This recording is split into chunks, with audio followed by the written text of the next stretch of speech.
আমি রাজশাহীতে যাচ্ছিলাম পড়ালেখা করার জন্য। আমি একজন সুন্দরী মেয়ে।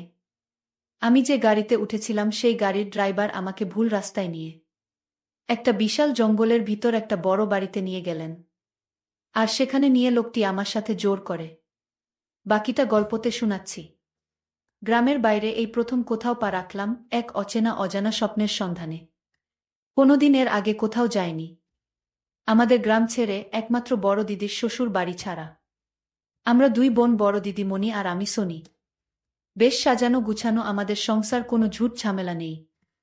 সরকারি চাকরি করেন বাবা, রিটায়ার হতে এখনো অনেক দিন বাকি। মা একটা এনজিওতে চাকরি করে। কোনো রকম অশান্তি নেই আমাদের পারিবারিক জীবনে। বড় দিদি বেশ সুখী, জামাইবাবু মানে দিদির স্বামী একজন বড় সেনাবাহিনীর অফিসার। একই শহরে বাড়ি এবং কাজও করে ওই একই শহরে। ওদের সংসারটাও বেশ সুখের, কোনো রকম ঝামেলা নেই।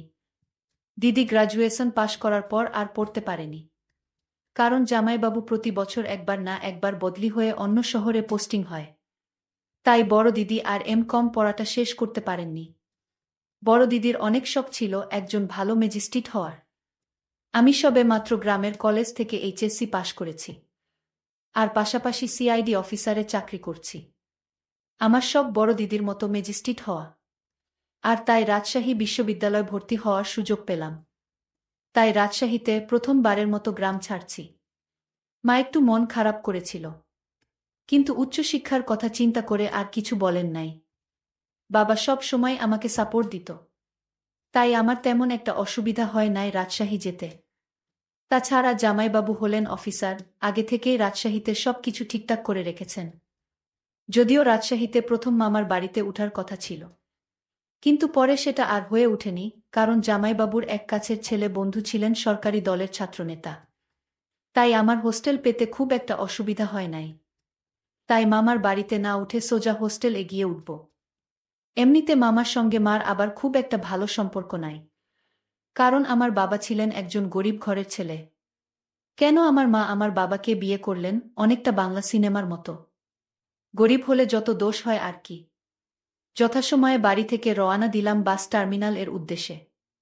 মাকে এবং বাবাকে পা ধরে নমস্কার করে দিদির সঙ্গে একটু কথা বলে জামাইবাবু আমাকে বাস টার্মিনালে নামিয়ে দিয়ে উনি চলে গেলেন একটা জরুরি কাজের উদ্দেশ্যে। বাস ছাড়ল ঠিক রাত 12টা, তাই 30 মিনিটে রাজশাহীর আগের স্টেশনে গিয়ে বাসটা থাম। পরের দিন সকাল 10টার সময় আমি ভুল করে রাজবাটি নামতে গিয়ে শক্তিগড় নামে একটা জায়গাতে নেমে পড়েছিলাম। কারণ শক্তিগড় নামটা আগেও শোনা ছিল। গ্রামে অনেকের মুখে শক্তিগড়ের বিখ্যাতর কথা বহুবার শুনেছি। আর তাই কন্ডাক্টর শক্তিগড় শক্তিগড় ডাক মারতেই দুম করে বাস থেকে নেমে পড়লাম। আর সেখানটাতেই আমি আমার জীবনের সবচেয়ে ভুলটা করেছিলাম। আমি ঠিক বুঝতে পারছিলাম না কি করব, সঙ্গে বিশাল 2টা লাগেজ, মোবাইল ফোনের ব্যাটারিও শেষ। কাউকে যে ফোন করে সাহায্য চাইব সেই উপায়টুকুও নেই। এদিকে সময়ও গড়িয়ে পার হয়ে প্রায় দুপুর 2টা বেজে গেল। আমি কি করব ঠিক বুঝে উঠতে পারছিলাম না।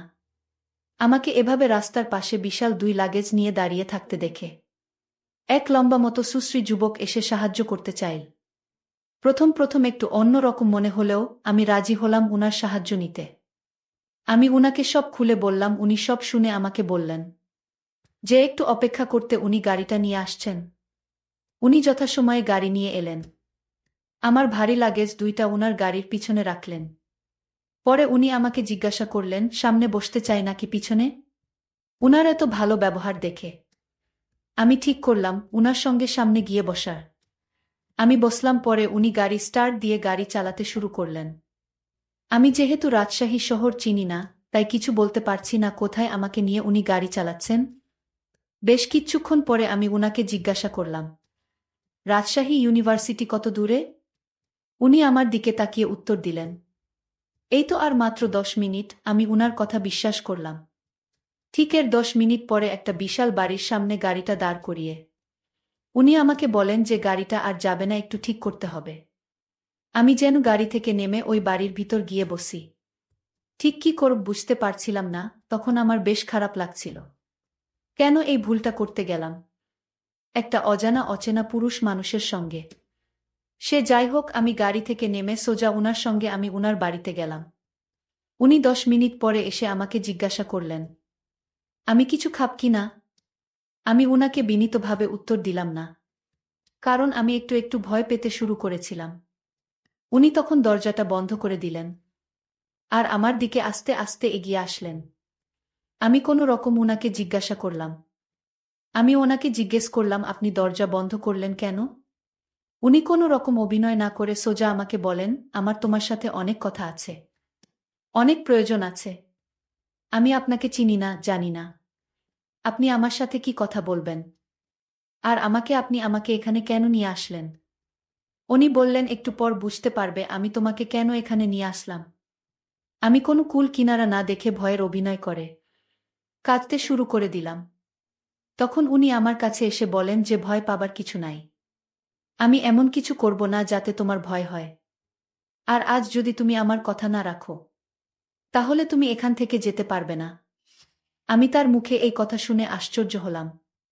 আর আমি কান্নার অভিনয় শুরু করে দিলাম। আমাকে তিনি বললেন, এই তুমি এভাবে কান্না করছো কেন? আমার একটা ছোট্ট কথা রাখো। আমি সকালে তোমাকে রাজশাহীতে পৌঁছে দিব। আর যদি তুমি আমার কথা না রাখো তাহলে তোমার অনেক বিপদ হবে। আমি বললাম, আপনার কি কথা? উনি বললেন, তোমার বিয়ে হয়েছে। আমি বললাম, না। আমার বিয়ে কথা আপনি জিজ্ঞেস করলেন কেন? উনি বললেন, তোমার যদি বিয়ে হতো তাহলে তোমার স্বামীর সাথে কি করতে? আমি তার কথা শুনে বললাম, কি আর করতাম? আপনিই বলুন। বোকা মেয়ে, বিয়ের পর স্বামীর সকল কথা রাখতে হয়। লোকটার কথা শুনে আমার মনে হচ্ছিল তার গালে দুইটা জোরে থাপ্পড় মেরে দেই, কিন্তু আমি তো এখন অসহায়। আমার পাশে কেউ নাই। আমি যদি এখন ওনার সাথে খারাপ ব্যবহার করি তাহলে ওনার ঠিক উদ্দেশ্যটা আমি বুঝতে পারবো না। উনি আমাকে জিজ্ঞেস করলেন, কি ভাবছ? আমার কথা কি তোমার কানে যায় না? আমি বললাম, আমি খুব অসুস্থ, সারাদিন গাড়ি করে আসলাম। এখন আমার শরীর অনেক ক্লান্ত। ঠিক আছে, আপনার কথা আমি বুঝতে পারছি, আমি রাখবো আপনার কথা, কিন্তু আজ নয়। আজ আমি অনেক ক্লান্ত। লোকটি বলল, তাহলে কাল কিন্তু তুমি যেতে পারবেন না। কাল তোমার এখানেই থাকতে হবে। আর তারপর দিন আমি আপনাকে রাজশাহীতে পৌঁছে দিব। আমি তাকে মিথ্যা সান্ত্বনা দিয়ে বললাম, ঠিক আছে, আমি কাল আপনার কথা রাখব। আমার মনে মনে প্ল্যান তৈরি হলো, কাল যে করে হোক এখান থেকে পালাতে হবে। আল্লাহ আল্লাহ করে আজ রাতটা শেষ হোক। উনি তখন আমাকে কিছু খাবার এনে দিলেন। আমি বললাম, আমি খাবো না। উনি বললেন, আপনার শরীর অনেক ক্লান্ত। কিছু না খেয়ে ঘুমালে শরীর আরো দুর্বল হয়ে পড়বে। আমারও পেটে অনেক ক্ষুধা লেগেছিল। আর তাই রুটির সাথে তরকারি দিয়ে খেয়ে নিলাম। উনি পাশের রুমে গিয়ে শুয়ে পড়লেন। আর আমাকে বললেন, আপনার কোনো কিছুর প্রয়োজন হলে আমায় ডাক দিবেন। আমি মাথা নেড়ে সম্মতি দিলাম। তারপর সকাল হলো। আমি ভাবতে থাকলাম কি করে এখান থেকে পালানো যায়। আমি কিভাবে লোকটিকে কিভাবে ধোঁকা দিয়ে পালানো যায় সেই চিন্তায় মগ্ন। সকালে লোকটি আমার রুমে এসে বলল, এই মেয়ে, দৌড় ফ্রেশ হয়ে খেয়ে নাও। আমি তাকে জিজ্ঞেস করলাম, আপনার বাড়িতে আর কে কে থাকে? লোকটি বলল, এটা জানার তোমার দরকার নেই।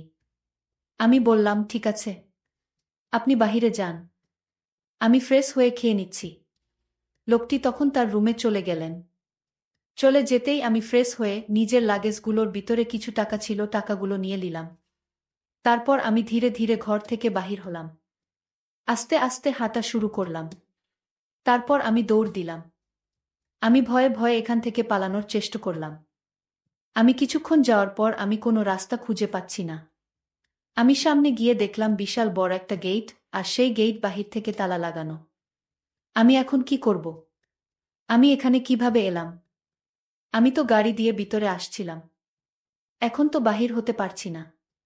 লোকটি আমাকে ঘরে না পেয়ে আমাকে খুঁজতে শুরু করল। লোকটি জানে আমি কোন দিকে আসছি। আর তাই তো উনি আমাকে সহজে খুঁজে বের করে ফেললেন। আর আমায় বললেন, আপনার সাহস তো কম না, আপনি পালিয়ে যেতে চাইছেন। যান, কিভাবে পালিয়ে যাবেন? এখন পর্যন্ত আমার বাংলোতে 25 জন মেয়ে আটক, তারা যেতে পারেনি। আর আপনি চলে যাবেন? যান। যারা আটক আছে তারা 2 বছর যাবত এখান থেকে পালাবার চেষ্টা করলেন, কিন্তু পালাতে পারেনি। আর তুমি কি না এখান থেকে চলে যেতে চাইছো? আমি লোকটির কথা শুনে তার পায়ে ধরে বললাম, আপনি আমার বড় ভাইয়ের মতো, আপনি আমাকে এখান থেকে যেতে দিন। লোকটি তখন হাসি দিয়ে বলল, আমি তো আপনাকে ছেড়ে দেওয়ার জন্য এখানে আনিনি। আপনি যতই চেষ্টা করেন এই বাংলো থেকে পালাতে পারবেন না। আমি আপনাকে খুব সুন্দর করে বুঝিয়ে বলেছিলাম আপনি আমার কথা রাখলে আপনাকে এখান থেকে যেতে দিবা। কিন্তু আপনি তা না করে পালানোর চেষ্টা করছেন। এখন তো আর যেতে পারবেন না। ওই মেয়েদের সঙ্গে তোমার থাকতে হবে। আমাকে তখন বলল, চলুন আমার সাথে, নইলে আমার আসল চেহারা সম্পর্কে আপনার ধারণা নেই। তাই আপনাকে ভালো করে বলছি, আপনি আমার সাথে চলুন। আমি কোনো উপায় না পেয়ে আমি তার সাথে গেলাম। তখন তিনি আমায় একটা রুমে নিয়ে গেলেন। আমি রুমের ভিতরের দৃশ্যটা দেখেই আমার দম বন্ধ হয়ে আসছিল। কারণ ওইখানে আরও 25টা মেয়েকে দেখতে পেলাম। আমি তাকে জিজ্ঞেস করলাম, এখানে এত মেয়ে কেন? উনি বললেন, ওনারা এখানে চাকরি করেন। আমি বললাম, এখানে আবার কিসের চাকরি? আপনি সত্যি করে বলেন, ওদেরকে কেন আপনি আটকিয়ে রাখছেন, এখান থেকে যেতে দিচ্ছেন না? লোকটি তখন আমাকে ভয় দেখিয়ে বলল, একদম চুপ, সেই জবাব কি তোকে দিতে হবে? তুই নিজের চিন্তা কর, আজ তোর কি হবে সেটা নিয়ে ভাব। আজ তুই বুঝতে পারবি ওনারা এখানে কেন থাকেন।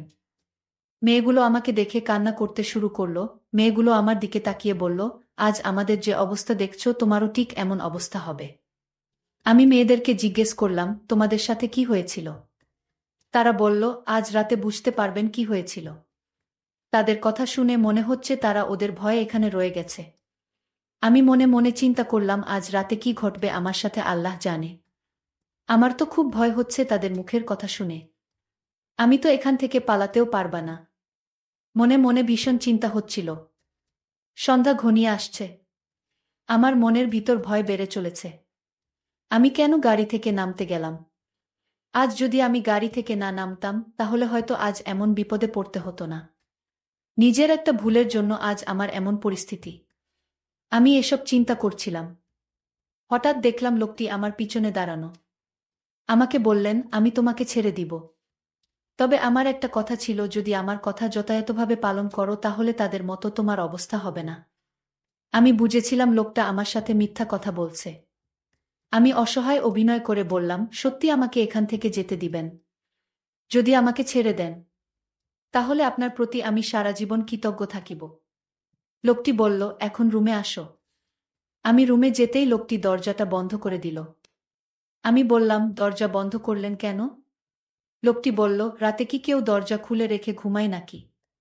চোর এসে ঘরের জিনিসপত্র সব নিয়ে যাবে। আমি বললাম, তাহলে আপনি রুম থেকে বের হন। উনি বলল, আমি তো রুম থেকে বের হওয়ার জন্য রুমে আসিনি। আমি লোকটিকে বললাম, আপনি আমায় দয়া করুন, আপনি এখনই রুম থেকে বের হন। লোকটি তখন আমায় বলল, আর একটা কথা বলবি না, একদম চুপচাপ থাকবি। আর আমি এখন যা বলবো তা পালন করবি।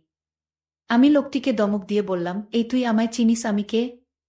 লোকটি বলল, তোকে চিনে আমার দরকার নাই। আমি এখন যা বলবো তা যদি না শুনিস তাহলে এখনই বুঝতে পারবি তোর কি অবস্থা হবে। আমি লোকটি বললাম, শয়তান, তোর চিন্তা কর তোর অবস্থা এখন কি হবে।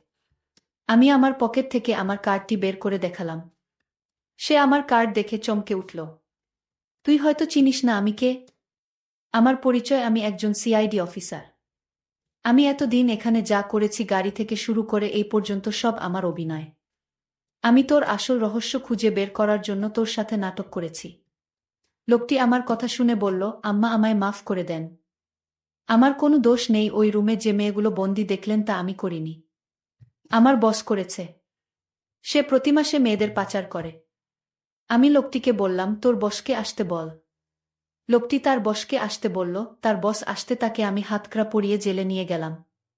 আর বন্দি মেয়েদেরকে তাদের বাবা মায়ের কাছে যেতে দিলাম। বন্ধুরা, আজকের গল্পটি কেমন লাগলো তা অবশ্যই কমেন্ট করে জানাবেন। আর হ্যাঁ বন্ধুরা, এরকম নতুন নতুন গল্প পেতে আমার চ্যানেলটিকে সাবস্ক্রাইব করে পাশে থাকবেন। ধন্যবাদ।